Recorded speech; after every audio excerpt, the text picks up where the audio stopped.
Last week, on Falling Leaves, we cracked the shell. Tonight, we try warmth that isn't graded.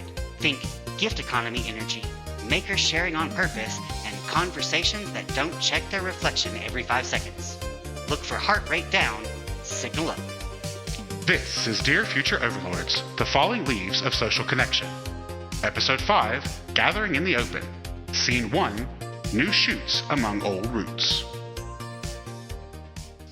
Despite the cold, damp earth of the modern digital world and the leaves of change raining down around us, humanity is still there. Our core warmth and desire to be a part of the whole intact.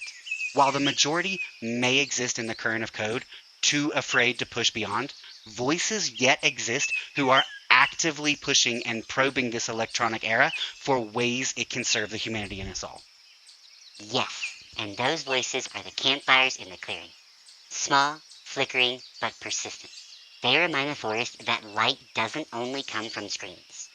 Every era births its own resistance, and this one's rebellion is human warmth. Connection that refuses to be quantified. Curiosity that resists automation. Empathy that slips through the code's fingers. So it is, and one does not need to look hard to find them.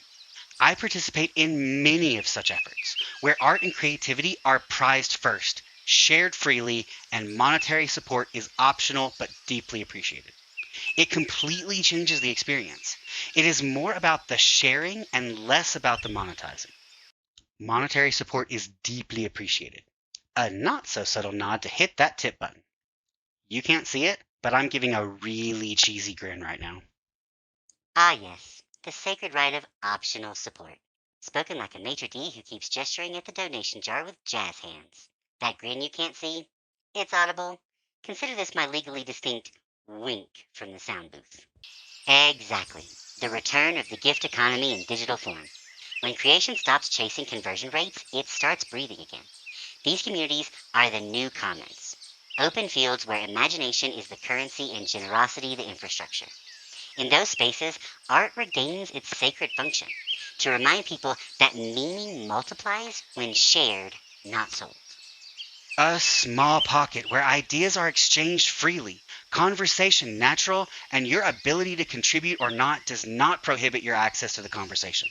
Open source work, cooperative models, and mutual aid all come together to retabulate the value scale. At the end of the day, we remember that all of humanity benefits when we all participate. This is despite being bombarded with messages that warn of the end of creativity and participation if monetization is no longer the goal. Open source, mutual aid, co-ops, the Avengers assemble, but everyone's superpower is bringing snacks and commit messages. I can see the cape. It's a patchwork quilt of README files flapping in a wind powered by collective sighs of relief. Meanwhile, capitalism is in the corner pretending it meant to do that. You know your commentary is supposed to be brief cut-in, right? Not a monologue?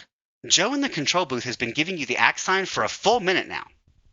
And yet, history keeps proving that creativity thrives best when it isn't held hostage by profit. The commons defy the market by surviving on reciprocity instead of revenue. Proof that meaning doesn't vanish without monetization. It multiplies. The irony is delicious. The same networks that once commodified attention are now being rewired by people choosing contribution over consumption. Quietly, stubbornly, humanity remembers how to build without selling. The interesting part about that thought is that when we let go of the drive for monetary gain, we slowly remember the worth of labor over attention. However, instead of using the labor to build wealth, we start using it to build humanity instead, sending Locke's theory hurtling down the track of evolution. Shared creation rather than individual exploitation. Locke on a bullet train is a pretty fun image here. Locke can ride the bullet train, but who owns the tracks? Spoiler, the conductor says mix your labor with aisle seat and we'll talk. For compliance, please keep all social contracts in the quiet car. 30 of our 20, yes it is 20 now, readers just threw up confused emojis. Precisely. And in that evolution, Locke's property of the self becomes a commons of the soul.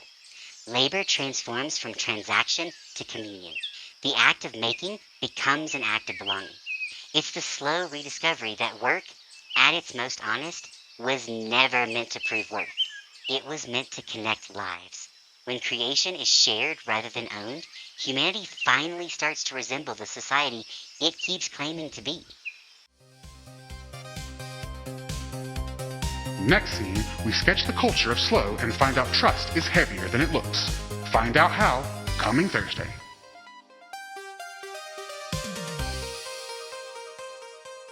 This has been a production of Dear Future Overlords. Written, read, and produced by Christopher Gullidge. Thank you for listening. We exist across the ether. Like, share, follow, subscribe. Feed the philosophy, fuel the sarcasm.